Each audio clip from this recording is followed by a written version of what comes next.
If you think you've seen it all, you may have to reconsider, as this crazy story is about to take us to the most unbelievable places. We open on a quaint little summer cottage where little Tone, a right proper mad lad, hops a fence to steal the hubcaps off a car. But Mummy gets away, so he goes back to playing stick whacker with Papa Sam. When he tosses that sumbitch into the air, it effing explodes and drapes the sky in total darkness. They're then victim to a persistent assault of light and leaves and general chaos. And when it's all said and done, Daddy is gone. We flash forward 3 years to Tony waking up, haunted by thoughts of why Sam doesn't want them anymore. Rachel does her best to raise her young boy, but is troubled by his recurring nightmares and the fact that he can't get over his loss, despite her finding a perfectly acceptable replacement in Joe, the fine specimen who now shares her bed. But then in the cold, dark night, after these long 3 years, a familiar lighted shape crests the country hill. It cuts a path into the forest, leaving a trail of smoldering wreckage behind, and compelling the natural earth to reconstitute a portion of its base elements into a sort of slimy upside-down man. It makes a quick appearance to rile up the locals. Luckily, there is no damage to the vehicle, but Thaddeus happens to be a total freak about cryptids, so he's geeking out right now. His curiosity drives him deep into the woods, and he doesn't even consider turning back until he happens upon a fleshy little wad of meat, which tongue lashes him just below the eyeballs, the prime kill spot. When he doesn't return, Sardinia backs down the road a bit to see if she can find him, but instead gets grabbed. Later on, outside a nearby summer cottage, a familiar form approaches in the dark. Inside, the current occupant is warned of danger by her trusty pooch, who becomes frustrated that she is so dense. But then a strange noise outside does prompt her to lock up, set the mood just right for blood, and to load up the shoddy. But her intruder is already inside, and after willfully feeding it her hand and passing out, it uses a slimy protuberance to get her mouth pregnant. Back at the London flat, Tony has another bad dream, prompting him to interrupt Mommy's grown-up wrestle sesh so she can put him back to bed. He seems to be feeling better despite suffering from a flop sweat, and he announces Daddy's return before revealing that he's been completely saturated in life juice from an unknown source. They call the doctor, but he doesn't find any signs of external injury. So with really nothing else to worry about, he wraps it up and heads on out. Along the way, Joe oversteps with advice about what's best for Tony, while the doc suggests this may be psychosomatic and therefore treatable through therapy. Then Annalise, the fiery French Scientologist, comes out to make him choke on his words. So he confirms that with his job done, it's in their hands, and he takes his leave. Back at the cottage, Dingo's tucking into a massive sloppy pile of wet meat as his owner wakes up feeling a bit off. She tries to settle her GI with some refreshing water, but Baby is not in the mood. She collapses under the weight of her distended belly and serves up a birthing scene for the ages. Luckily for her sleep schedule, she gives birth to a full-grown man. Luckily for Tony, that man happens to be his father. Yeah, wash up like a man, boy. Once he's all cleaned up, he follows a vague memory of a past life to get himself dressed and secure transportation. Later that morning, Rachel is awoken by a caller, but Sam is not yet able to speak coherently, and he also accidentally melts the phone. After he rolls up with Sardinia still in the passenger seat for carpool purposes,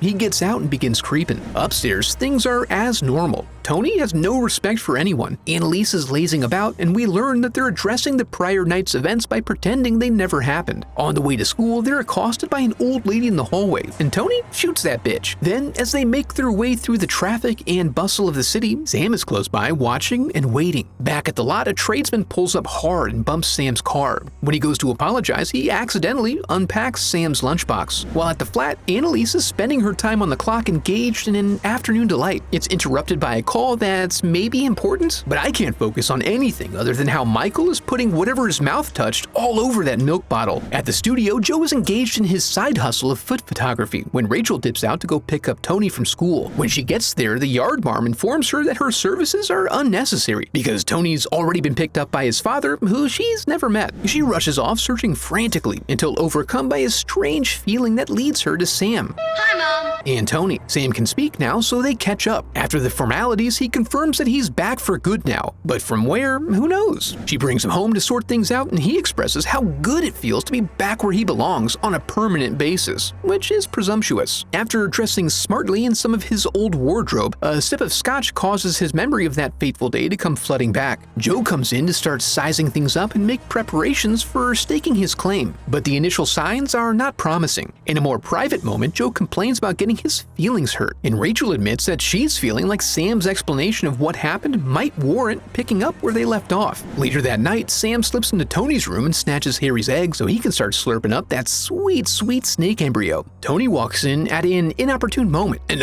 he knows immediately what Daddy's up to, mostly because Harry is obviously pissed off. Tony is so startled that he jets out of the whole building and into the cool evening air, bare-chested, and doesn't stop until he's good and lost, but with Sam still hot on his heels. Meanwhile, Rachel comes home and finds Tony's room empty. Insistent that Sam must have stolen him, Joe hopes he can score some brownie points by jogging off with her in search of Tony. When Sam catches up with his son, he explains that he's changed a bit in his time away. For instance, he needs to eat snake eggs now. He offers to take Tony back with him before comforting his son in a way that I'm not sure I can describe without getting in trouble. When Rachel and Joe return, the boys are back, and Sam plays it off like they just went to get some sweets, but we saw what happened. That night at dinner, the adults make small talk, which turns into a group chat about Sam and Rachel's relationship. The tone escalates until Sam puts Joe in his place, causing Joe to screech at him like a howler monkey. Meanwhile, Tony is spinning tops with his mind, and that freaks him out. He calls for Daddy, and Sam comes to reassure him that this represents the new norm, and from this point on, moving toys is but a fraction of his new, ill-defined suite of powers, imbued upon him during the basement incident. Meanwhile, Harry packs up and leaves, looking to start over in a new place more amenable to nurturing snake babies. Unfortunately, first stop on his journey is Mrs. Goodman's flat, and in this house, they are indiscriminate in dealing with serpentine vermin. She returns his tenderized remains to Rachel, causing Tony to go into a fit of rage, but not yet, Tony. Not yet. Later on, while doing his sketches, Rachel delivers some more clothes to Sam and also lays down some mixed messages. After she leaves, he tries to calm the fire in his brain by huffing some gas. Tony dreams of Harry, and in his focused rage, he manifests some clown magic. But this is that silly type of clown that thirsts for blood. Then Mrs. Goodman answers a knock at the door and is surprised when an unknown visitor begins to make his way in. She's even more surprised to see it's a man-sized toy equipped with a functional harpoon gun. Failing that, it pursues her with its assault rifle, but she does a cracking job of hiding out. Unfortunately, her sweet tooth cannot be tamed, and she gives an indication as to where the bayonet should be inserted. The next morning, Joe sulks off to work in an introspective mood. We know it's bad because when he gets to the studio, he attempts to drown his sorrows in some refreshing juice. Back at home, it appears he left Rachel a Dear John letter. Now free to pursue her interests, she goes out to reminisce with Sam, whose memory is slowly coming back into focus. But then, when Annalise is sorting the wash, she finds some strange items in Sam's jacket, but he claims to have no memory of them. Very convenient. Regardless, she pops in to say hi to Joe and make sure he's aware that she's going to the cottage with Sam. So bye! Back at the flat, Annalise is doing a real shit job of cleaning. If that is her job,